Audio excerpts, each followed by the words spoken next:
ਜੇ ਲੱਖੇ ਨੂੰ ਬੁੱਕਲ ਚ ਲਿਆ ਪੂਰੇ ਨੌਜਵਾਨਾਂ ਦਾ ਗਿਲਾ ਜਾਂਦਾ ਹੈ ਤੇ ਕਿੱਡੀ ਕੁ ਵੱਡੀ ਗੱਲ ਹੈ। ਅਸੀਂ ਗਿਆਨੀ ਤੋਂ ਕੋਈ ਸਰਟੀਫਿਕੇਟ ਲੈਣਾ ਵੀ ਗਿਆਨੀ ਕਹੂਗਾ ਤੇ ਫਿਰ ਉਹ ਸ਼ਹੀਦ ਹੋਏਗਾ। ਜੋ ਮਰਜ਼ੀ ਕਹੀ ਜਾਵੇ, ਗਿਆਨੀ ਵਰਗੇ ਪਤਾ ਨਹੀਂ ਕਿੰਨੇ ਕਹੀ ਜਾਂਦੇ। ਪਰਦੇ ਤੋਂ ਪਿੱਛੇ ਲੀਡਰਸ਼ਿਪ ਵੀ ਇਹ ਮੰਨਦੀ ਹੈ ਕਿ ਸਾਡੇ ਤੋਂ ਗਲਤੀ ਹੈ ਔਰ ਅਸੀਂ ਉਹ ਗੱਲ ਨੂੰ ਪਰਦੇ ਦੇ ਸਾਹਮਣੇ ਲਿਆਉਣਾ ਚਾਹੁੰਦੇ। ਪੰਜਾਬ ਵਾਲੇ ਲੀਡਰਾਂ ਦੇ ਹੱਥ 'ਚੋਂ ਗੇਮ ਨਿਕਲ ਗਈ ਆ, ਟਕੈਤ ਸਾਹਿਬ ਕੋਲ ਚਲੀ ਗਿਆ। ਇਹ ਵੀ ਕਿਤੇ ਨਾ ਕਿਤੇ ਤੁਹਾਨੂੰ ਲੱਗਦਾ ਵੀ ਫਰਕ ਪਾਉਣ ਵਾਲੀ ਗੱਲ ਆ ਕਿ ਇਦਾਂ ਦਾ ਕੁਝ ਹੈਗਾ? ਜੇ ਅਸੀਂ ਵੋਟਾਂ ਦੀ ਰਾਜਨੀਤੀ 'ਚ ਨਹੀਂ ਜਾਵਾਂਗੇ ਤਾਂ ਫਿਰ ਪ੍ਰਭਾਵਿਤ ਕਿਵੇਂ ਕਰਾਂਗੇ ਵੋਟਾਂ ਨੂੰ? ਫਿਰ ਇੰਨਾ ਵੱਡਾ ਸੰਘਰਸ਼ ਲੜ ਕੇ ਕੀ ਅਸੀਂ ਫਿਰ ਉਹ ਰਵਾਇਤੀ ਅਕਾਲੀ ਕਾਂਗਰਸ ਔਰ ਬੀਜੇਪੀ ਉਹਨਾਂ ਨੂੰ ਛੱਡ ਦਈਏ? ਕਿਹੜੀ ਮੁੱਛ ਤੇ ਹੁੰਦੀ ਨਾ, ਜੇ ਉਹਨਾਂ ਨੇ ਆਪਣੇ ਆਪ ਕੋਈ ਅਰਨ ਕੀਤੀ ਹੋਵੇ ਚੀਜ਼, ਮੈਂ ਆਪਣੇ ਆਪ, ਉਹ ਲੋਕਾਂ ਦੀ ਦਿੱਤੀ ਹੋਈ ਸਰਦਾਰੀ ਹੈ। ਅਤੇ ਜੇ ਲੋਕਾਂ ਨੇ ਜਿਨ੍ਹਾਂ ਨੇ ਤੁਹਾਨੂੰ ਸਰਦਾਰੀ ਦਿੱਤੀ ਆ ਅਤੇ ਉਹ ਤੁਹਾਨੂੰ ਕਹਿੰਦੇ ਆ ਵੀ ਤੁਸੀਂ ਇਹ ਗੱਲ ਜਿਹੜੀ ਗਲਤ ਕਰਦੇ ਹੋ ਤਾਂ ਤੁਹਾਨੂੰ ਮੰਨ ਲੈਣੀ ਚਾਹੀਦੀ।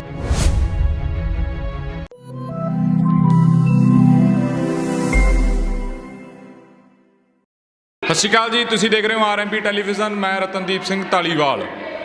ਜੇ 26 ਜਨਵਰੀ ਦੀ ਗੱਲ ਹੁੰਦੀ ਆ, 26 ਜਨਵਰੀ ਨੂੰ ਕਿਸਾਨ ਜਥੇਬੰਦੀਆਂ ਵੱਲੋਂ ਟਰੈਕਟਰ ਪਰੇਡ ਕੱਢੀ ਜਾਂਦੀ ਆ, ਪਰ 26 ਜਨਵਰੀ ਤੋਂ ਪਹਿਲਾਂ ਵੀ ਅੰਦੋਲਨ ਦੇ ਵਿੱਚ ਅਤੇ 26 ਤੋਂ ਬਾਅਦ ਵੀ ਅਤੇ 26 ਵਾਲੇ ਦਿਨ ਵੀ ਬੜੇ ਨੌਜਵਾਨ ਸ਼ਹਾਦਤ ਪ੍ਰਾਪਤ ਕਰਦੇ ਨੇ, ਬਜ਼ੁਰਗ ਵੀ ਨੇ ਉਹਨਾਂ ਦੇ ਵਿੱਚ।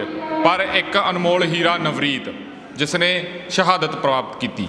ਪਰ BJP ਦੇ ਇੱਕ ਵੱਡੇ ਆਗੂ ਸੁਰਜੀਤ ਕੁਮਾਰ ਜੈਣੀ ਦਾ ਇਹ ਕਹਿਣਾ ਗਾ ਵੀ ਜਦੋਂ ਅਸੀਂ ਉਹਨਾਂ ਨੂੰ ਸਵਾਲ ਕੀਤਾ ਵੀ ਨਵਰੀਤ ਦੇ ਗੋਲੀ ਲੱਗੀ ਆ, ਇੱਕ ਨੌਜਵਾਨ ਦੇ ਗੋਲੀ ਲੱਗੀ ਆ, ਤਾਂ ਉਹਨਾਂ ਨੇ ਕਿਹਾ ਇਹ ਬਿਲਕੁਲ ਝੂਠੀ ਗੱਲ ਆ।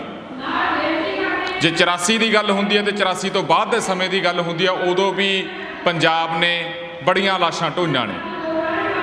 ਅੰਦੋਲਨ ਦੀ ਹੁਣ ਕੀ ਰੂਪ ਰੇਖਾ ਗਈ? ਇੱਕ ਪਾਸੇ ਸਿੱਖ ਵਰਸਿਸ ਕਾਮਰੇਡ ਕੀਤਾ ਜਾ ਰਿਹਾ ਹੈਗਾ, ਜਥੇਬੰਦੀਆਂ ਦੇ ਆਗੂ ਵਰਸਿਸ ਨੌਜਵਾਨ ਕੀਤਾ ਜਾ ਰਿਹਾ ਹੈਗਾ।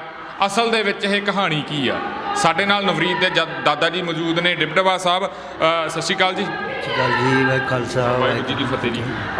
ਡਿਪਟਵਾ ਸਾਹਿਬ, ਤੁਹਾਡਾ ਵੀ ਤਜਰਬਾ ਬੜਾ ਗਾ, ਪਰ ਜਦੋਂ ਇੱਕ ਵੱਡਾ ਆਗੂ ਇਹ ਚੀਜ਼ ਕਹਿੰਦਾ ਹੈਗਾ, ਜਦੋਂ ਅਸੀਂ ਉਹਨਾਂ ਨੂੰ ਸਵਾਲ ਕੀਤਾ ਵੀ ਨਵਰੀਤ ਦੇ ਗੋਲੀ ਲੱਗੀ ਹੈ, ਇੱਕ ਨੌਜਵਾਨ ਦੇ ਗੋਲੀ ਲੱਗੀ ਹੈ, ਉਹਨੇ ਸ਼ਹਾਦਤ ਪ੍ਰਾਪਤ ਕੀਤੀ ਹੈ, ਉਹ ਕਹਿੰਦਾ ਬਿਲਕੁਲ ਝੂਠੀ ਗੱਲ ਹੈ, ਇਹਦੇ 'ਤੇ ਤੁਹਾਡਾ ਕੀ ਕਮੈਂਟ ਹੋਵੇਗਾ? ਦੇਖੋ, ਪੋਸਟਮਾਰਟਮ ਰਿਪੋਰਟ ਨੂੰ ਇੱਥੇ ਵੀ ਐਨਾਲਿਸਿਸ ਕੀਤਾ ਗਿਆ, ਇੱਥੇ ਵੀ ਡਾਕਟਰਾਂ ਨੇ ਜਿਹਨਾਂ ਉਹਨਾਂ ਨੇ ਕਿਹਾ ਵੀ ਇਹ ਗੋਲੀ ਹੈ। ਸਭ ਤੋਂ ਵੱਡਾ ਐਨਾਲਿਸਿਸ ਜਿਹੜਾ ਇਹਦਾ ਐਨਾਲਿਸਿਸ ਕੀਤਾ ਗਿਆ ਉਹ ਇੰਗਲੈਂਡ ਦੇ ਡਾਕਟਰ ਵਾਸਿਲ ਪੁਰਦੋ, ਜਿਹੜਾ 15 ਸਾਲ ਦਾ ਤਜਰਬਾ ਹੈ ਉਹਦਾ, ਔਰ ਹੋਮ ਮਿਨਿਸਟਰੀ ਦਾ ਉਹ ਡਾਕਟਰ ਹੈ। ਉਸ ਨੇ ਕਿਹਾ ਵੀ ਇੱਕ ਗੋਲੀ ਤਾਂ ਸ਼ਿਓਰ ਗੋਲੀ ਸਿਰ ਵਿੱਚ ਦੀ ਲੱਗੀ ਹੈ ਅਤੇ ਤਾਂ ਡੈਥ ਹੋਈ ਹੈ, ਔਰ ਮੈਂ ਕਹਿ ਸਕਦਾ ਕਿ 2 ਗੋਲੀਆਂ ਵੀ ਹੋ ਸਕਦੀਆਂ। ਅਤੇ ਜਿਹੜਾ ਡਾਕਟਰ ਨੇ ਪੋਸਟਮਾਰਟਮ ਰਿਪੋਰਟ ਦੇ ਵਿੱਚ ਉਹਨੇ ਜਿਹੜੀਆਂ ਚੀਜ਼ਾਂ ਦਿੱਤੀਆਂ, ਜਦੋਂ ਡਾਕਟਰ ਇਹ ਗੱਲ ਕਹਿੰਦਾ ਹੈ, ਆਪਣੀ ਪੋਸਟਮਾਰਟਮ ਰਿਪੋਰਟ 'ਚ ਲਿਖਦਾ ਹੈ ਵੀ ਕੋਈ ਚੀਜ਼ ਇੱਥੋਂ ਐਂਟਰ ਹੁੰਦੀ ਹੈ 3 ਇੰਚ ਅੰਦਰ ਜਾ ਕੇ ਉਹ ਆਊਟ ਹੁੰਦੀ ਹੈ ਅਤੇ ਬ੍ਰੇਨ ਮੈਟਰ ਇਜ਼ ਆਊਟ। ਉਹ ਬ੍ਰੇਨ ਮੈਟਰ ਕਾਹਦੇ ਨਾਲ ਆਊਟ ਹੋਇਆ? ਕੋਈ ਚੀਜ਼ ਅੰਦਰੋਂ ਦੀ ਲੰਘ ਕੇ ਗਈ ਆ, ਫਿਰ ਬ੍ਰੇਨ ਮੈਟਰ ਆਊਟ ਹੋਇਆ। ਐਕਸਰੇ ਦੇ ਵਿੱਚ ਉਹ ਪੂਰੀ ਲਕੀਰ ਬਣੀ ਹੋਈ ਆ ਜਿੱਥੋਂ ਦੀ ਗੋਲੀ ਲੰਘ ਕੇ ਗਈ। ਅਤੇ ਇਹ ਸਾਰੇ ਐਵੀਡੈਂਸ ਹੈਗੇ ਆ, ਇਹਨਾਂ ਦੇ ਕਦੀ ਮੰਨਣਾ ਹੀ ਨਹੀਂ। ਔਰ ਅਸੀਂ ਗਿਆਨੀ ਤੋਂ ਕੋਈ ਸਰਟੀਫਿਕੇਟ ਲੈਣਾ ਵੀ ਗਿਆਨੀ ਕਹੂਗਾ ਤੇ ਫਿਰ ਉਹ ਸ਼ਹੀਦ ਹੋਏਗਾ।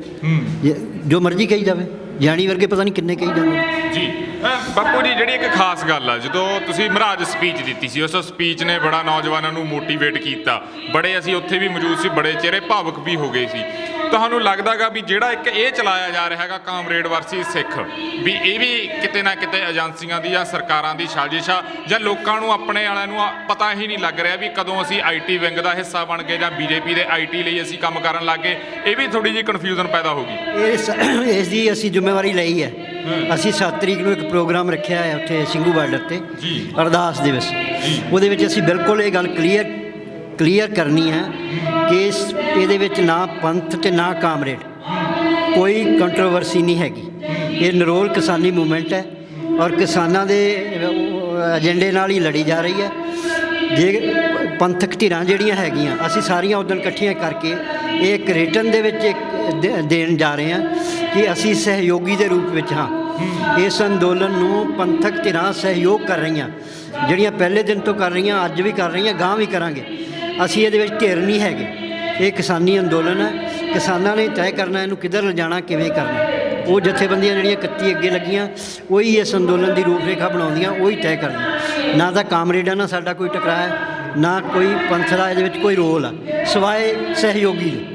ਹਾਂਜੀ। ਬਾਪੂ ਜੀ ਇਹ 26 ਤੋਂ ਪਹਿਲਾਂ ਦੀ ਗੱਲ ਕਰਦੇ ਆ ਜਾਂ ਪੰਜਾਬ ਤੋਂ ਜਦੋਂ ਅੰਦੋਲਨ ਸ਼ੁਰੂ ਹੋਇਆਗਾ ਉਦੋਂ ਤੁਸੀਂ ਕਿਵੇਂ ਦੇਖ ਰਹੇ ਸੀ ਸਾਰੀ ਮੂਵਮੈਂਟ ਨੂੰ? ਦੇਖੋ ਬੜਾ ਉਤਸ਼ਾਹ ਸੀਗਾ 26 ਤੋਂ ਪਹਿਲਾਂ ਨੌਜਵਾਨਾਂ ਦੇ ਵਿੱਚ, ਔਰ ਉਹਦੇ ਵਿੱਚ ਜ਼ਰੂਰ ਹੈ ਕਿ ਨੌਜਵਾਨਾਂ ਵਿੱਚ ਨਿਰਾਸ਼ਤਾ ਆਈ 26 ਤੋਂ ਬਾਅਦ, ਕਿਉਂਕਿ ਜਿਸ ਤਰ੍ਹਾਂ ਦੀ ਲੀਡਰਸ਼ਿਪ ਵੱਲੋਂ ਦਾ ਜਿਹੜਾ ਉਹ 26 ਤੋਂ ਬਾਅਦ ਦਾ ਜਿਹੜਾ ਰੋਲ ਸੀ, ਉਹ ਕਿਤੇ ਨਾ ਕਿਤੇ ਨੌਜਵਾਨਾਂ ਨੂੰ ਲੱਗਿਆ ਕਿ ਇਹਨਾਂ ਨੇ ਸਹੀ ਨਹੀਂ ਕੀਤਾ, ਸਾਡੇ ਨਾਲ ਗਲਤ ਕੀਤਾ। ਔਰ ਪਰਦੇ ਤੋਂ ਪਿੱਛੇ ਲੀਡਰਸ਼ਿਪ ਵੀ ਇਹ ਮੰਨਦੀ ਹੈ ਕਿ ਸਾਡੇ ਤੋਂ ਗਲਤੀ ਹੋਈ, ਔਰ ਅਸੀਂ ਉਹ ਗੱਲ ਨੂੰ ਪਰਦੇ ਦੇ ਸਾਹਮਣੇ ਲਿਆਉਣਾ ਚਾਹੁੰਦੇ ਵੀ ਲੀਡਰਸ਼ਿਪ ਸਟੇਜ 'ਤੇ ਖੜ੍ਹ ਕੇ ਇਹ ਗੱਲ ਕਹੇ ਕਿ ਸਾਡੇ ਤੋਂ ਗਲਤੀ ਹੋਈ ਹੈ, ਤਾਂ ਕਿ ਨੌਜਵਾਨਾਂ ਦੇ ਦਿਲਾਂ ਵਿੱਚ ਜੇ ਕੋਈ ਸ਼ੱਕ ਸ਼ੁਬਾ ਉਹ ਨਾ ਰਹੇ। ਗਲਤੀਆਂ ਬੰਦਿਆਂ ਤੋਂ ਹੁੰਦੀਆਂ ਔਰ ਬੰਦੇ ਹੀ ਸਵੀਕਾਰ ਕਰਦੇ ਆ। ਉਹ ਵੱਡੇ ਲੋਕ ਹੁੰਦੇ ਨੇ ਜਿਹੜੇ ਆਪਣੀ ਗਲਤੀ ਨੂੰ ਸਵੀਕਾਰ ਕਰਦੇ ਨੇ, ਸਵੀਕਾਰ ਕਰਿਆ ਉਹਨਾਂ ਨੂੰ ਕੋਈ ਛੋਟੇ ਨਹੀਂ ਹੋ ਜਾਣਾ। ਅਸੀਂ ਪਹਿਲਾਂ ਵੀ ਉਹਨਾਂ ਦਾ ਮਾਣ ਕਰਦੇ ਸੀ, ਅੱਜ ਵੀ ਕਰਦੇ। ਔਰ ਇੱਕ ਚੀਜ਼ ਜਿਹੜੀ ਉਹਨਾਂ ਦੇ ਹੱਕ ਵਿੱਚ ਅਸੀਂ ਕਹਿਣੀ ਨਹੀਂ, ਭੁੱਲਣਾ ਨਹੀਂ ਚਾਹੀਦਾ ਸਾਨੂੰ, ਕਿ ਟੇਬਲ ਟਾਕ 'ਤੇ ਸਾਨੂੰ ਸਾਡੀਆਂ ਜਥੇਬੰਦੀਆਂ ਨੇ ਜਿਤਾਇਆ। 11 ਦੌਰ ਦੀ ਵਾਰਤਾ ਦੇ ਵਿੱਚ ਸਾਡੀ ਜਥੇਬੰਦੀਆਂ ਹਾਰ ਕੇ ਨਹੀਂ ਆਈਆਂ, ਸਰਕਾਰ ਨੂੰ ਹਰਾਇਆ। ਅਤੇ ਜੇ ਕਿਤੇ ਜਥੇਬੰਦੀਆਂ ਤੋਂ ਗਲਤੀ ਹੋਈ ਆ ਤਾਂ ਉਹਨਾਂ ਨੂੰ ਮੰਨ ਲੈਣਾ ਚਾਹੀਦਾ। ਨੌਜਵਾਨਾਂ ਦੇ ਵਿੱਚ ਜਿਹੜਾ ਗਿਲਾ ਸ਼ਿਕਵਾ, ਕੋਈ ਨਾਰਾਜ਼ਗੀ, ਉਹ ਦੂਰ ਕਰ ਲੈਣੀ ਚਾਹੀਦੀ। ਜਿਹੜਾ ਟਰੈਕਟਰ ਪਰੇਡ ਵਾਲਾ ਫੈਸਲਾ ਸੀ 26 ਨੂੰ, ਉਹ ਤੁਹਾਨੂੰ ਕਿਵੇਂ ਲੱਗਦਾ ਵੀ ਉਹ ਸਹੀ ਸੀ ਕਿ ਗਲਤ ਸੀ? ਦੇਖੋ ਫੈਸਲਾ ਜਿਹੜਾ ਸੀ ਉਹ ਸਹੀ ਇਸ ਕਰਕੇ ਨਹੀਂ ਸੀ ਕਿਉਂਕਿ ਕੋਈ ਉਹਦੀ ਰੂਪ ਰੇਖਾ ਨਹੀਂ ਸੀ। ਜੇ ਕੋਈ ਵੀ ਤੁਸੀਂ ਪਲਾਨ ਕਰ ਰਹੇ ਹੋ ਚੀਜ਼, ਉਹ ਤੁਹਾਡੇ ਕੋਲ ਉਹਦੇ ਸਾਰਾ ਬਲੂ ਪ੍ਰਿੰਟ ਹੋਣਾ ਚਾਹੀਦਾ। ਐਡੀ ਵੱਡੀ ਗੈਦਰਿੰਗ ਜਿਹੜੀ ਤੁਸੀਂ ਕਰ ਰਹੇ ਆ, ਨੌਜਵਾਨਾਂ ਨੂੰ ਤੁਸੀਂ ਇਮੋਸ਼ਨਲ ਕਰਕੇ ਲਿਆ ਰਹੇ ਆ, ਤੁਸੀਂ ਉਹਨਾਂ ਨੂੰ ਕਿੱਧਰ ਲੈ ਕੇ ਜਾਣਾ, ਕਿਵੇਂ ਉਹਨਾਂ ਨੂੰ ਵਾਪਸ ਲਿਆਉਣਾ, ਇਹਦਾ ਕੋਈ ਪ੍ਰੋਗਰਾਮ ਨਹੀਂ ਸੀ। ਨਾ ਉਸ ਦਿਨ ਜਥੇਬੰਦੀਆਂ ਦੇ ਆਗੂਆਂ ਨੇ ਕੋਈ ਬਹੁਤ ਵਧੀਆ ਅਗਵਾਈ ਦਿੱਤੀ। ਜਿਹੜੀਆਂ ਗਲਤੀਆਂ ਹੈਗੀਆਂ ਉਹਦਾ ਨੁਕਸਾਨ ਹੋਇਆ, ਪਰ ਹੌਲੀ ਹੌਲੀ ਉਹਦੇ 'ਚੋਂ ਅਸੀਂ ਉੱਭਰ ਰਹੇ ਹਾਂ। ਬਾਪੂ ਜੀ ਜਿਹੜੀ ਹੁਣ ਅਗਲੀ ਗੱਲ ਨੂੰ ਤੁਸੀਂ ਕਿਵੇਂ ਦੇਖ ਰਹੇ ਹੋ ਵੀ ਜਿਹੜਾ ਮਨਾਂ ਦੇ ਵਿੱਚ ਫਰਕ ਪਿਆਗਾ? ਚਲੋ ਮਨਾਂ ਦੇ ਵਿੱਚ ਵਿਚਾਰਧਾਰਕ ਫਰਕ ਹੈਗਾਗਾ ਕਿ ਪਰ ਜਿਹੜਾ ਸਾਰਿਆਂ ਦਾ ਨਿਸ਼ਾਨਾਗਾ, ਨਿਸ਼ਾਨੇ ਕਾਲੇ ਕਾਨੂੰਨ ਨੂੰ ਰੱਦ ਕਰਾਉਣ ਦੀ ਗੱਲ ਹੁੰਦੀ ਹੈ, ਹਰ ਇੱਕ ਸਟੇਜ ਤੋਂ ਹੁੰਦੀ ਹੈ। ਮਹਾਰਾਜ ਵਾਲੀ ਸਟੇਜ ਤੋਂ ਵੀ ਲੱਖਾ ਸਿੰਘ ਸਿਧਾਣਾ ਨੇ ਇਹ ਗੱਲ ਕਹੀ, ਪਰ ਜਿਹੜੀ ਅਗਲੀ ਗੱਲ ਆ ਉਹ ਲੋਟ ਕਿਵੇਂ ਆਊਗੀ? ਜਿਹੜੀ ਇਹ ਗੱਲ ਫਸੀ ਹੋਈ ਆ ਇਹ ਕਿਵੇਂ, ਕਿਉਂਕਿ ਆਪਸ ਦੇ ਵਿੱਚ ਹੀ ਰੌਲਾ ਪੈਣ ਲੱਗ ਗਿਆ। ਜਿਹੜਾ ਆਪਸ ਦੇ ਵਿੱਚ ਰੌਲਾ ਗਾ, ਤੁਹਾਨੂੰ ਲੱਗਦਾ ਵੀ ਨਹੀਂ ਵੀ ਲੋਕਾਂ ਦੇ ਵਿੱਚ ਹੋਰ ਨਿਰਾਸ਼ਤਾ ਫੈਲੂਗੀ? ਨਹੀਂ, ਇਹ ਹੁਣ ਰੌਲੇ ਤੋਂ ਦੂਰ ਕਰਨੇ ਆ, ਇਸੇ ਲਈ ਅਸੀਂ ਟਰਾਈ ਕਰ ਰਹੇ ਹਾਂ। ਪਿਛਲੇ 2 ਹਫ਼ਤਿਆਂ ਤੋਂ ਮੈਂ ਸਿੰਘੂ ਹਾਂ, ਵੱਖ-ਵੱਖ ਲੀਡਰਾਂ ਨਾਲ ਮੇਰੀਆਂ ਗੱਲਾਂ ਹੋ ਗਈਆਂ। ਹੁਣ ਸਾਡੀ ਜੁਆਇੰਟ ਮੀਟਿੰਗ ਹੋਏਗੀ, ਅਸੀਂ ਬਿਲਕੁਲ ਕਲੀਅਰ ਕਰਾਂਗੇ, ਲੀਡਰਸ਼ਿਪ ਨੂੰ ਆਪਸ ਵਿੱਚ ਵੀ ਕਲੀਅਰ ਕਰਾਂਗੇ, ਨੌਜਵਾਨਾਂ ਨਾਲ ਵੀ ਬਿਠਾ ਕੇ ਗੱਲ ਕਰਾਂਗੇ, ਅਤੇ ਸਾਨੂੰ ਲੱਗਦਾ ਕਿ ਅਸੀਂ ਬਹੁਤ ਛੇਤੀ ਜਿਹੜਾ ਇਹਨੂੰ ਠੀਕ ਕਰ ਲਾਂਗੇ। ਬੜੇ ਲੋਕਾਂ ਦਾ ਇਹ ਵੀ ਬਿਆਨਬਾਜ਼ੀ ਆ ਰਹੀ ਸੀ ਜਾਂ ਸੋਸ਼ਲ ਮੀਡੀਆ 'ਤੇ ਇਹ ਵੀ ਚਰਚਾ ਹੈਗੀ ਵੀ 26 ਤੋਂ ਬਾਅਦ ਜਿਹੜਾ ਅੰਦੋਲਨ ਆ ਪੰਜਾਬ ਵਾਲੇ ਲੀਡਰਾਂ ਦੇ ਹੱਥ 'ਚੋਂ ਗੇਮ ਨਿਕਲ ਗਈ ਆ, ਟਕੈਤ ਸਾਹਿਬ ਕੋਲ ਚਲੀ ਗਿਆ। ਇਹ ਵੀ ਕਿਤੇ ਨਾ ਕਿਤੇ ਤੁਹਾਨੂੰ ਲੱਗਦਾ ਵੀ ਫਰਕ ਪਾਉਣ ਵਾਲੀ ਗੱਲ ਆ ਕਿ ਇਦਾਂ ਦਾ ਕੁਝ ਹੈਗਾ ਗਾ? ਨਹੀਂ, ਇਹ ਫਰਕ ਸਿਰਫ ਇਹ ਫਰਕ ਪਾਉਣ ਵਾਲੀ ਗੱਲ ਹੀ ਨਹੀਂ ਹੈ, ਹੈਗਾ ਵੀ ਹੈ। ਕਿਉਂਕਿ ਅੱਜ ਜਿਸ ਤਰ੍ਹਾਂ ਦਾ ਕੱਦ ਟਕੈਤ ਦਾ ਹੈ, ਉਸ ਦੇ ਸਾਹਮਣੇ ਸਾਡੀ ਸਾਰੀ ਲੀਡਰਸ਼ਿਪ ਜਿਹੜੀ ਹੈ ਉਹਨਾਂ ਦਾ ਕੱਦ ਘਟਿਆ ਹੈ। ਕਿਉਂਕਿ ਅਗਵਾਈ ਜਿਹੜੀ ਸ਼ਿਫਟ ਹੋਈ ਹੈ, ਨੋ ਡਾਊਟ, ਕਿਉਂਕਿ ਪਹਿਲਾਂ ਜਿਹੜੀ ਅਗਵਾਈ ਸਾਡੇ 31 ਜਥੇਬੰਦੀਆਂ ਕਰ ਰਹੀਆਂ ਸੀ, ਔਰ ਸਾਡੀ ਲੀਡਰਸ਼ਿਪ ਜਿਸ ਪੋਜੀਸ਼ਨ ਨਾਲ ਮਜ਼ਬੂਤੀ ਨਾਲ ਅਗਵਾਈ ਕਰ ਰਹੀ ਸੀ, ਉਹ ਟਕੈਤ ਇੱਕ ਉਹਦਾ ਹਿੱਸਾ ਸੀ। ਅੱਜ ਟਕੈਤ ਦਾ ਕੱਦ ਵਧਿਆ ਹੈ, ਲੋਕ ਟਕੈਤ ਨੂੰ ਸੁਣਨਾ ਚਾਹੁੰਦੇ ਆ। ਤੁਸੀਂ ਵੇਖੋ ਜਿੱਥੇ ਵੀ ਆ ਮਹਾਂ ਪੰਚਾਇਤਾਂ ਹੋ ਰਹੀਆਂ, ਕਿਸੇ ਵੀ ਏਰੀਏ 'ਚ ਹੋ ਰਹੀਆਂ, ਉਹਨਾਂ ਦੀ ਪਹਿਲੀ ਡਿਮਾਂਡ ਹੁੰਦੀ ਕਿ ਟਕੈਤ ਸਾਹਿਬ ਆਉਣ। ਇਹਦਾ ਮਤਲਬ ਇਹ ਸਾਨੂੰ ਸੱਚਾਈ ਸਵੀਕਾਰ ਕਰ ਲੈਣੀ ਚਾਹੀਦੀ। ਮੈਂ ਅਗਲੀ ਗੱਲ ਇਹਦੇ 'ਤੇ ਆਉਣਾ ਸੀ। ਮਹਾਂ ਪੰਚਾਇਤਾਂ ਜਿਹੜੀਆਂ ਪੰਜਾਬ ਦੇ ਵਿੱਚ, ਹਾਲਾਂਕਿ ਬਾਅਦ 'ਚ ਆਗੂਆਂ ਨੇ ਕਹਿਤਾ ਵੀ ਨਹੀਂ, ਜਿਹੜੇ ਪੰਜਾਬ ਦੇ ਵਿੱਚ ਇਕੱਠ ਹੋ ਰਹੇ ਆ ਜਾਂ ਹਰਿਆਣੇ ਦੇ ਵਿੱਚ, ਯੂਪੀ ਦੇ ਵਿੱਚ ਵੀ ਇਕੱਠ ਹੋ ਰਿਹਾ, ਤੁਹਾਨੂੰ ਲੱਗਦਾ ਵੀ ਇਹ ਹੋਣੇ ਚਾਹੀਦੇ ਸੀ ਵੀ ਲੋਕ ਹਜੇ ਤੱਕ ਵੀ ਨਹੀਂ ਜਾਗੇ? ਦੇਖੋ ਪੰਜਾਬ ਦੀ ਤਾਂ ਲੋੜ ਨਹੀਂ, ਨਾ ਪੰਜਾਬ ਨਾ ਹਰਿਆਣਾ, ਇੱਥੇ ਤਾਂ ਲੋਕ ਜਾਗੇ ਹੋਏ ਆ।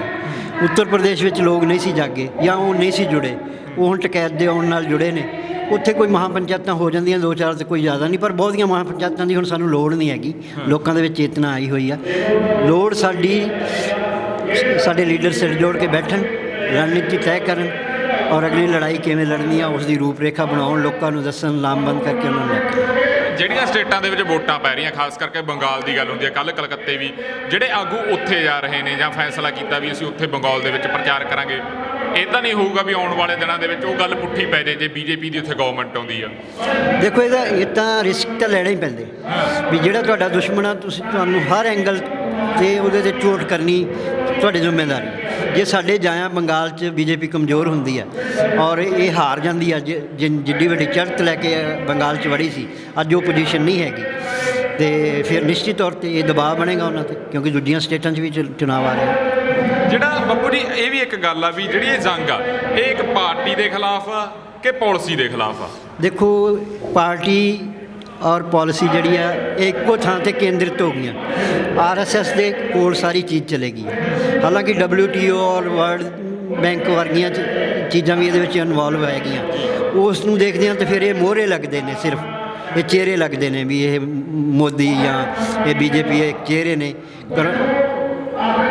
ਅਕੋਰਡਿੰਗ ਉਹਨਾਂ ਦੇ ਹੋਣਾ, ਵਰਲਡ ਬੈਂਕ ਜੋ ਚਾਹੇਗਾ ਉਹ ਹੋਣਾ। ਪਰ ਜਿਹੜਾ ਦੂਸਰਾ ਮਾਹੌਲ ਆ ਦੇਸ਼ ਦਾ, ਜਿਵੇਂ ਦੇਸ਼ ਦੀਆਂ ਸੰਸਥਾਵਾਂ ਮਾਰੀਆਂ ਗਈਆਂ ਨੇ, ਦੇਸ਼ ਦਾ ਸੰਵਿਧਾਨ ਮਾਰ ਦਿੱਤਾ ਗਿਆ, ਸੁਪਰੀਮ ਕੋਰਟ ਮਾਰ ਦਿੱਤਾ ਗਿਆ, ਕੋਈ ਲੋਕਾਂ ਦੀ ਜ਼ੁਬਾਨਬੰਦੀ ਕੀਤੀ ਗਈ ਹੈ। ਇਹ ਤਾਂ ਸਾਡੀਆਂ ਇੰਟਰਨਲ ਪਾਲਿਸੀਆਂ ਨਾ ਸਾਡੇ ਦੇਸ਼ ਦੀਆਂ, ਜਿੱਥੇ ਕਿ RSS ਜਿਹੜੀ ਆ ਉਹ ਇਸ ਦੇਸ਼ ਨੂੰ ਜਿਵੇਂ ਇੱਕ ਤਰ੍ਹਾਂ ਨਾਲ ਕੈਪਚਰ ਕਰਕੇ ਔਰ ਆਪਣਾ ਉਹੀ ਪੁਰਾਣਾ ਏਜੰਡਾ ਜਿਹੜਾ ਮਨੋ ਸਮ੍ਰਿਤੀ ਜਿਵੇਂ ਲਾਗੂ ਕਰਨਾ ਚਾਹੁੰਦੀ ਹੈ, ਹਿੰਦੂ ਰਾਸ਼ਟਰ ਜਿਹੜਾ ਇਹਨਾਂ ਦਾ ਏਜੰਡਾ ਹੈ ਉਹ ਲਾਗੂ ਕਰਨਾ ਚਾਹੁੰਦੀ ਹੈ। ਇਹ ਸਾਰੀਆਂ ਘਾਤਕ ਨੇ ਇਸ ਦੇਸ਼ ਵਾਸਤੇ। ਇਹ ਵੀ ਕਿਤੇ ਨਾ ਕਿਤੇ ਹੋਗਾ ਵੀ ਜਿਹੜੀ ਤੁਸੀਂ ਕੈਪਚਰ ਦੀ ਗੱਲ ਕੀਤੀ ਹੈ ਵੀ ਬਹੁਤ ਸਟਰੋਂਗਲੀ ਕੈਪਚਰ ਹੋ ਚੁੱਕਿਆ, ਕਿਉਂਕਿ ਜਿਹੜੀਆਂ MC ਇਲੈਕਸ਼ਨਸ ਹੋਈਆਂ ਉੱਥੇ ਵੀ ਲੋਕ ਉੱਦਾਂ ਜਾਗਰੂਕ ਨਹੀਂ ਹੋਏ, ਉਹੀ ਸਾਰਾ ਕੁਝ ਫੇਰ ਚੱਲਿਆਗਾ। ਹਾਲਾਂਕਿ ਇਹ ਚੀਜ਼ ਨਹੀਂ ਹੋਣੀ ਚਾਹੀਦੀ ਸੀ। ਇੱਕ ਪਾਸੇ ਗੱਲ ਆ ਰਹੀ ਸੀ ਵੀ ਇਲੈਕਸ਼ਨਸ ਦਾ ਬਾਈਕਾਟ ਹੋਣਾ ਚਾਹੀਦਾ, ਪਰ ਉੱਦਾਂ ਹੀ ਨਸ਼ੇ ਚੱਲਿਆ, ਉੱਦਾਂ ਹੀ ਪੱਗਾਂ ਲੈਣਾਂ ਗਈਆਂ। ਕਿਤੇ ਨਾ ਕਿਤੇ ਜਥੇਬੰਦੀਆਂ ਜਾਂ ਇਹ ਸਾਰਾ ਅੰਦੋਲਨ ਉੱਥੇ ਵੀ ਫੇਲ ਰਿਹਾ, ਉੱਥੋਂ ਤੱਕ ਪਹੁੰਚ ਨਹੀਂ ਹੋ ਸਕੀ ਸ਼ਹਿਰੀ ਖੇਤਰ ਤੱਕ।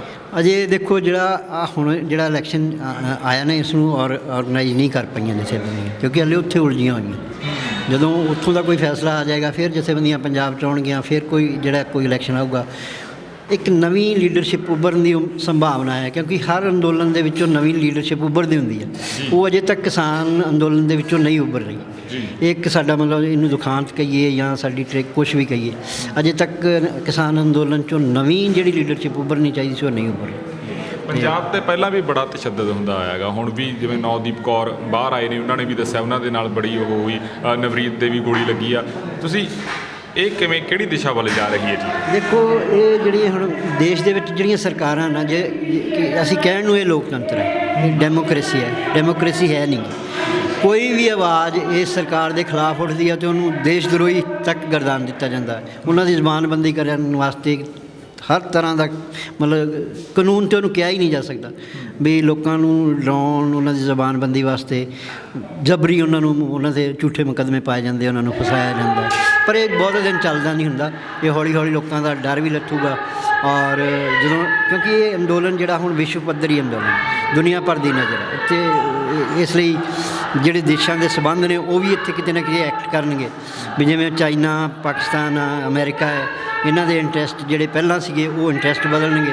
ਹਿੰਦੁਸਤਾਨ ਪਹਿਲਾਂ ਅਮਰੀਕਾ ਨਾਲ ਖੜਾ ਸੀ, ਹੋ ਸਕਦਾ ਆਉਣ ਵਾਲੇ ਸਮੇਂ ਸਾਨੂੰ ਚੀਨ ਨਾਲ ਖੜਾ ਨਜ਼ਰ ਆਵੇ। ਮਤਲਬ ਇਹ ਸਾਰੀਆਂ ਚੀਜ਼ਾਂ ਜਿਹੜੀਆਂ ਇਸ ਅੰਦੋਲਨ ਨੇ ਬਹੁਤ ਵੱਡੇ ਅਸਰ ਪਾਉਣੇ ਆ ਇਸ ਖਿੱਤੇ ਵਿੱਚ ਵੀ ਔਰ ਦੇਸ਼ ਦੇ ਵਿੱਚ।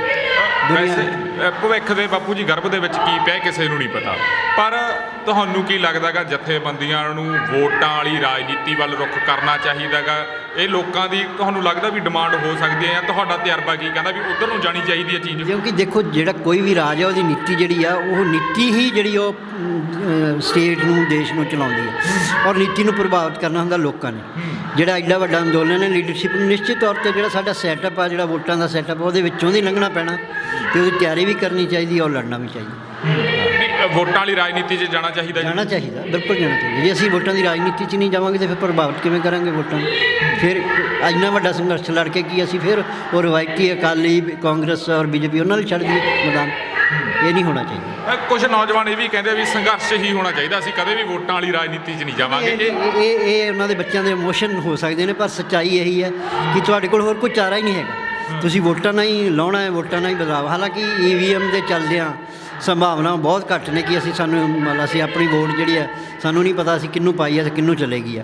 ਇਹ ਸਾਰੀਆਂ ਲੜਾਈਆਂ ਵੀ ਹੈਗੀਆਂ ਹਾਲੇ, ਉਹ ਵੀ ਲੜਨੀਆਂ ਪੈਣਗੀਆਂ। ਜਿਹੜਾ ਇੱਕ ਸਰਕਾਰ ਕਹਿੰਦੀ ਹੈ ਵੀ ਅਸੀਂ ਸਭ ਕੁਝ ਦੇਣ ਨੂੰ ਤਿਆਰ ਹਾਂ, ਭਾਵ ਵੀ ਅਸੀਂ ਅਮੈਂਡਮੈਂਟ ਕਰਨ ਨੂੰ ਤਿਆਰ ਹਾਂ। ਹੁਣ ਕਰਜ਼ਾ ਮਾਫੀ ਦੀ ਵੀ ਗੱਲ ਹੋਈ ਵੀ ਅਸੀਂ ਕਰਜ਼ਾ ਵੀ ਮਾਫ ਕਰਨ ਨੂੰ ਤਿਆਰ ਹਾਂ। ਵੀ ਕਾਨੂੰਨ 'ਚ ਇਹ ਜਿਹਾ ਰਾਜੇਵਾਲ ਸਾਹਿਬ ਨੇ ਵੀ ਕਿਹਾ ਵੀ ਗ੍ਰਹਿ ਮੰਤਰੀ ਦੇਸ਼ ਦੇ ਹੋਮ ਮਿਨਿਸਟਰ ਕਹਿ ਰਹੇ ਨੇ ਵੀ ਇੰਨੀਆਂ ਅਮੈਂਡਮੈਂਟਸ ਕਰ ਦਿੱਤੀਆਂ ਜਾਣ ਵੀ ਕਾਨੂੰਨ ਦੇ ਵਿੱਚ ਕੁਝ ਰਹੀ ਨਾ। ਕਿਵੇਂ ਤੁਹਾਨੂੰ ਲੱਗਦਾ ਵੀ ਇਹ ਚੀਜ਼ਾਂ ਹੈਗੀਆਂ ਕਿ ਗੱਲਾਂ ਹੀ ਆ? ਤੇ ਫਿਰ ਜਿੱਦ ਕਿਸ ਗੱਲ ਦੀ ਆ? ਜਦੋਂ ਤੁਸੀਂ ਸਭ ਕੁਝ ਛੱਡਣ ਲਈ ਤਿਆਰ ਆ ਤਾਂ ਤੁਸੀਂ ਕੋਈ ਹੈਗੀਆਂ ਪਿੰਡ ਦੇ ਨੰਬਰਦਾਰ ਹੋ ਵੀ ਤੁਹਾਡੇ 'ਚ ਹੇਠੀ ਹੋ ਜੂਗੀ? ਇੱਕ ਸਰਕਾਰ ਆ, ਲੋਕਾਂ ਨੇ ਚੁਣੀ ਹੋਈ ਸਰਕਾਰ ਹੈ, ਅਤੇ ਜੇ ਲੋਕਾਂ ਨੂੰ ਜਿਹੜੀ ਚੀਜ਼ ਨਹੀਂ ਚਾਹੀਦੀ ਤੁਸੀਂ ਉਹਨੂੰ ਵਿਡਰਾ ਕਰ ਲਓ। ਫਿਰ ਇਹਨੂੰ ਈਗੋ ਦਾ ਇਸ਼ੂ ਕਿਉਂ ਬਣਾਇਆ ਜਾ? ਤੁਹਾਨੂੰ ਲੱਗਦਾ ਵੀ ਮੁੱਛ ਦਾ ਸਵਾਲ ਬਣਾ ਲਿਆ? ਕਾਹਦੇ ਲਈ ਮੁੱਛ? ਕਿਹੜੀ ਮੁੱਛ? ਮੁੱਛ ਤੇ ਹੁੰਦੀ ਨਾ ਜੇ ਉਹਨਾਂ ਨੇ ਆਪਣੇ ਆਪ ਕੋਈ ਅਰਨ ਕੀਤੀ ਹੋਵੇ ਚੀਜ਼, ਮੈਂ ਆਪਣੇ ਆਪ, ਉਹ ਲੋਕਾਂ ਦੀ ਦਿੱਤੀ ਹੋਈ ਸਰਦਾਰੀ ਹੈ। ਅਤੇ ਜੇ ਲੋਕਾਂ ਨੇ, ਜਿਨ੍ਹਾਂ ਨੇ ਤੁਹਾਨੂੰ ਸਰਦਾਰੀ ਦਿੱਤੀ ਆ, ਅਤੇ ਉਹ ਤੁਹਾਨੂੰ ਕਹਿੰਦੇ ਆ ਵੀ ਤੁਸੀਂ ਇਹ ਗੱਲ ਜਿਹੜੀ ਗਲਤ ਕਰਦੇ ਹੋ ਤਾਂ ਤੁਹਾਨੂੰ ਮੰਨ ਲੈਣੀ ਚਾਹੀਦੀ। ਮੁੱਛ ਕਿਹੜੀ ਗੱਲ? ਤੁਹਾਨੂੰ ਇਹ ਵੀ ਲੱਗਦਾ ਹੈਗਾ ਵੀ ਜਿਹੜੀ ਜੀਡੀਪੀ ਹੈ, ਜੀਡੀਪੀ ਦੇਸ਼ ਦੀ ਪਹਿਲਾਂ ਕਿੱਥੇ ਸੀ ਹੁਣ ਕਿੱਥੇ ਆ ਗਈ? ਕਰੋਨਾ ਕਾਲ ਦਾ ਵੀ ਸਮਾਂ ਆ, ਲੋਕਾਂ ਦੇ ਚੀਜ਼ਾਂ ਥੋਪੀਆਂ ਜਾ ਰਹੀਆਂ ਗੀਆਂ। ਦੇਖੋ ਉਹ ਤਾਂ ਹੁਣ ਸਿਸਟਮ ਸਾਰਾ ਤੁਹਾਨੂੰ ਪਤਾ ਹੀ ਹੈ, ਸਾਰਾ ਡੁੱਬਿਆ ਪਿਆ ਵੀ ਇੱਕ ਛੱਤ ਡਿੱਗਣ ਵਾਲੀ ਬਾਕੀ ਆ, ਹੁਣ ਥੱਲਿਓਂ ਸਭ ਕੁਝ ਨਿਕਲ ਗਿਆ। ਮੈਂ ਜਾਂਦੇ ਜਾਂਦੇ ਇੱਕ ਲਾਸਟ ਸਵਾਲ ਲੈਣਾ ਚਾਹੂੰਗਾ, ਲੱਖੇ ਤੇ ਦੀਪ ਸਿੱਧੂ ਦਾ ਉਹ ਵਾਲਾ ਫੈਕਟਰ ਕਿਵੇਂ ਦੇਖਦੇ ਹੋ? ਦੇਖੋ ਦੀਪ ਬਾਰੇ ਮੈਂ ਬਹੁਤਾ ਨਹੀਂ ਜਾਣਦਾ, ਲੱਖੇ ਬਾਰੇ ਮੈਂ ਜਾਣਦਾ ਕਿਉਂਕਿ ਲੱਖਾ ਲੜਿਆ ਪੰਜਾਬ ਦੇ ਹਿੱਤਾਂ ਵਾਸਤੇ। ਨੌਜਵਾਨ ਉਹਨੂੰ ਪਸੰਦ ਕਰਦੇ ਆ, ਤੇ ਜੇ ਨੌਜਵਾਨ ਉਹਨੂੰ ਪਸੰਦ ਕਰਦੇ ਆ ਔਰ ਪੰਜਾਬ ਦੇ ਹਿੱਤਾਂ ਲਈ ਲੜਦਾ ਹੈ ਤੇ ਅੰਦੋਲਨ ਦੇ ਵਿੱਚ ਉਹ ਸ਼ਾਮਲ ਵੀ ਰਿਹਾ ਹੈ, ਤੇ ਜਿਹੜੇ ਅੰਦੋਲਨ ਦੇ ਆਗੂ ਆ ਉਹਨਾਂ ਨੂੰ ਵੱਡਾ ਦਿਲ ਕਰਨਾ ਚਾਹੀਦਾ, ਨੌਜਵਾਨਾਂ ਨੂੰ ਬੁੱਕਲ 'ਚ ਲੈਣਾ ਚਾਹੀਦਾ। ਜੇ ਲੱਖੇ ਨੂੰ ਬੁੱਕਲ 'ਚ ਲਿਆ ਪੂਰੇ ਨੌਜਵਾਨਾਂ ਦਾ ਗਿਲਾ ਜਾਂਦਾ ਹੈ ਤੇ ਕਿੱਡੀ ਕੁ ਵੱਡੀ ਗੱਲ ਹੈ, ਵੀ ਉਹਨਾਂ ਨੂੰ ਕਰ ਲੈਣਾ ਚਾਹੀਦਾ। ਜਥੇਬੰਦੀਆਂ ਦੇ ਆਗੂਆਂ ਲਈ ਤਾਂ ਇਹ ਸਟੇਟਮੈਂਟ ਆ ਜਾਂਦੀ ਹੈ ਵੀ ਜਿਵੇਂ ਅਗਰਾਹਾਂ ਸਾਹਿਬ ਨੇ ਦਿੱਤੀ ਸੀ ਵੀ ਰੁਲਦੂ ਸਿੰਘ ਨੂੰ ਕੋਈ ਵੀ ਹੱਥ ਲਾ ਕੇ ਦਿਖਾਓ, ਆਹ ਬੈਠਾ ਰੁਲਦੂ ਸਿੰਘ। ਲੱਖੇ ਲਈ ਵੀ ਉਹ ਸਟੇਟਮੈਂਟ ਆਉਣੀ ਚਾਹੀਦੀ ਹੈ। ਬਿਲਕੁਲ ਹੋਣੀ ਚਾਹੀਦੀ, ਕਿਉਂ ਨਹੀਂ ਹੋਣੀ ਚਾਹੀਦੀ ਜੀ। ਲੱਖਾ ਉਹਨਾਂ ਦਾ ਬੱਚਾ ਹੈ, ਉਹਨਾਂ ਲਈ ਲੜ ਰਿਹਾ, ਉਹਨਾਂ ਦੇ ਨਾਲ ਖੜਾ, ਐਡਾ ਵੱਡਾ ਇਕੱਠ ਹੋਇਆ ਤੁਹਾਡੇ ਸਾਹਮਣੇ, ਉਹਦੇ ਵਿੱਚ ਵੀ ਉਹਨਾਂ ਨੇ ਕੋਈ ਗਲਤ ਗੱਲ ਨਹੀਂ ਕਹੀ। ਬੱਚਿਆਂ ਨੇ ਬਹੁਤ ਵਧੀਆ ਸੁਨੇਹਾ ਦਿੱਤਾ ਵੀ ਅਸੀਂ ਅੰਦੋਲਨ ਦੇ ਨਾਲ ਆਗੂਆਂ ਦੀ ਅਗਵਾਈ ਵਿੱਚ ਕੰਮ ਕਰਾਂਗੇ, ਇਹਨੂੰ ਹੋਰ ਵੱਧ ਉਹ ਕੀ ਕਹਿ ਸਕਦੇ ਨੇ ਜੀ। ਤੇ ਉਹਨਾਂ ਨਵਰੀਤ ਦੇ ਕੇਸ ਨੂੰ ਲੈ ਕੇ ਕੀ ਅਪਡੇਟਸ? ਕੱਲ੍ਹ ਸੀਗੀ ਤਰੀਕ, ਜੇ ਜਿਹੜੇ ਸਾਡੇ ਵਕੀਲ ਨੇ ਜੋ ਡਿਮਾਂਡਸ ਕੋਰਟ ਤੋਂ ਕੀਤੀਆਂ ਸੀਗੀਆਂ ਉਹ ਸਾਰੀਆਂ ਕੋਰਟ ਨੇ ਮੰਨ ਲਈਆਂ ਨੇ। ਯੂਪੀ ਪੁਲਿਸ ਤੋਂ ਉਹਨਾਂ ਨੇ ਸਾਰੇ ਐਵੀਡੈਂਸ ਮੰਗਾ ਲਏ ਨੇ, ਅੱਜ ਸਾਰੇ ਐਵੀਡੈਂਸ ਜਿਹੜੇ ਆ ਉਹ ਕੋਰਟ 'ਚ ਜਮ੍ਹਾਂ ਹੋ ਜਾਣੇ ਨੇ, ਤੇ ਉਹ ਥੋੜ੍ਹੇ ਦਿਨਾਂ 'ਚ ਅਸੀਂ ਵੇਖ ਲਾਂਗੇ, ਪਰਿਵਾਰ ਵਾਲੇ ਵੇਖ ਸਕਦੇ, ਉਹਨਾਂ ਨੂੰ ਲੈ ਵੀ ਸਕਦੇ। ਜੀ ਬਾਪੂ ਜੀ ਸਮਝ ਦਾ ਤੁਹਾਡਾ ਧੰਨਵਾਦ। ਚੰਗਾ ਖਾਲਸਾ। ਸੋ ਇਹ ਸੀ ਨਵਰੀਤ ਦੇ ਦਾਦਾ ਜੀ ਹਰਦੀਪ ਸਿੰਘ ਡਿਬਡਵਾ ਸਾਹਿਬ। ਇਹਨਾਂ ਤੋਂ ਅਸੀਂ ਅਸਲ ਦੇ ਵਿੱਚ ਜਾਣਨ ਦੀ ਕੋਸ਼ਿਸ਼ ਕੀਤੀ ਵੀ ਜਿਹੜੀਆਂ ਇਹ ਵਾਲੇ ਪੱਖ ਨੇ, ਜਾਂ ਨੌਜਵਾਨਾਂ ਵਾਲਾ ਪੱਖ ਕਹਿ ਦਈਏ ਜਾਂ ਕਾਮਰੇਡਾਂ ਵਾਲਾ ਪੱਖ ਕਹਿ ਦਈਏ, ਕਿਤੇ ਇਹ ਚੀਜ਼ਾਂ ਅੰਦੋਲਨ 'ਤੇ ਹਾਵੀ ਹੋ ਗਈਆਂ ਜਾਂ ਜਥੇਬੰਦੀਆਂ ਵਾਲੇ ਆਪਣੀ ਅੜੀ 'ਤੇ ਬੈਠੇ ਨੇ। ਇਹ ਕਹਿੰਦੇ ਵੀ ਅਸੀਂ ਇਹ ਸਾਰੀਆਂ ਚੀਜ਼ਾਂ ਸੋਲਵ ਆਊਟ ਕਰਨ ਦੀ ਕੋਸ਼ਿਸ਼ ਕਰ ਰਹੇ ਹਾਂ ਤੇ ਆਉਣ ਵਾਲੇ ਸਮਿਆਂ ਦੇ ਵਿੱਚ ਮੀਟਿੰਗਾਂ ਚੱਲ ਰਹੀਆਂ ਤੇ ਇਹ ਸਾਰੇ ਜਿਹੜੇ ਗਿਲੇ ਸ਼ਿਕਵੇ ਆ ਦੋਨੇ ਪਾਸਿਆਂ ਦੇ ਇਹ ਦੂਰ ਹੋਣਗੇ। ਫਿਰ ਮਿਲਾਂਗੇ ਕਿਸੇ ਹੋਰ ਸ਼ਖਸੀਅਤ ਦੇ ਨਾਲ। ਹੁਣ ਆਪਣੇ ਦੋਸਤ ਰਤਨਦੀਪ ਸਿੰਘ ਧਾਲੀਵਾਲ ਨੂੰ ਦਿਓ ਇਜਾਜ਼ਤ। ਦੇਖਦੇ ਰਹੋ ਆਰਐਮਬੀ ਟੈਲੀਵਿਜ਼ਨ। ਧੰਨਵਾਦ ਜੀ।